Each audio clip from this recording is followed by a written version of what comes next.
Bugün sizlere dışı kıyır kıyır, içi akışkan, orijinal biskrem kurabiyeler hazırlıyorum. Bunun için önüme bir yağlı kağıt serdim. Ekmeğe sürülebilen herhangi bir çikolatadan birer tatlı kaşığı yağlı kağıdımın üzerine yerleştiriyorum. Kurabiyenin hamurunu hazırlarken çikolataları buzlukta donduralım. Kurabiyenin hamuru için 1 klasik çay bardağı pudra şekeri, 1 klasik çay bardağı sıvı yağ, 100 gram oda ısısında tereyağı, 1 adet yumurta, 1 paket vanilya, 1 çay kaşığı kabartma tozu, 1 yemek kaşığı dolusu yoğurt. Karıştırma kabımın içerisine 100 gram tereyağı ilave ediyorum. 1 klasik çay bardağı sıvı yağ,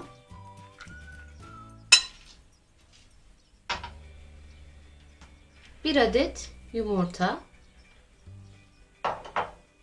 1 yemek kaşığı yoğurt,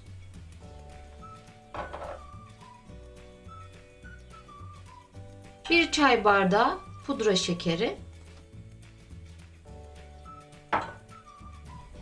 1 paket vanilya, 1 çay kaşığı kabartma tozu ilave ediyorum.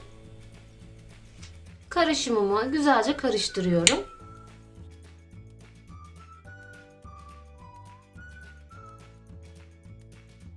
Karışımıma dikkatli bir şekilde azar azar 3 klasik su bardağı un ilave edeceğim.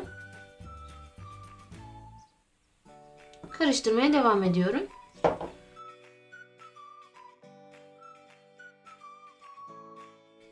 Karışımımı elimle yoğurmaya devam ediyorum. 2. klasik su bardağı unumu ilave ettim.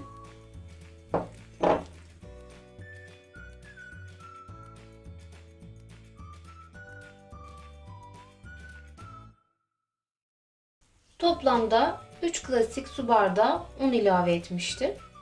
1 tepeli yemek kaşığı daha un ilave ederek hamurumu toparlıyorum.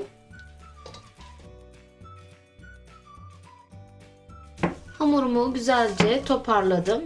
Ele yapışmayan yumuşak bir kıvamda şu an. Hamurum hazır. Hazırlamış olduğum kurabiye hamurundan çok küçük olmayan bir parça alıyorum. Elimle yuvarlıyorum.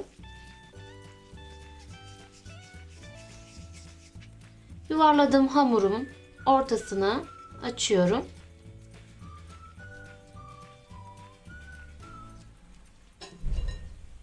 Çikolatamdan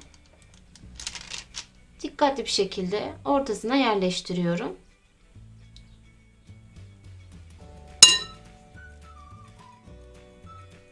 Hamurumu ağzını kapatıyorum ve tekrar elimle yuvarlıyorum.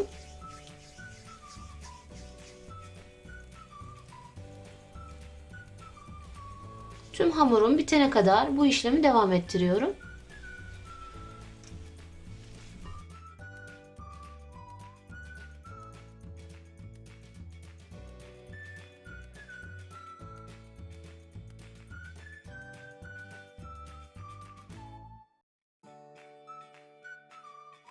Kurabiyelerimden tam 24 adet çok küçük olmayan biskrem kurabiyem çıktı.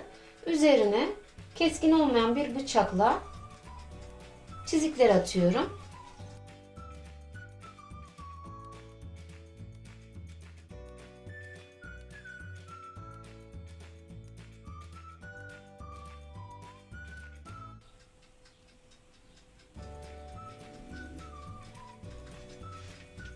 Önceden ısıtılmış 175 derecede kontrollü şekilde 20-25 dakika pişirelim.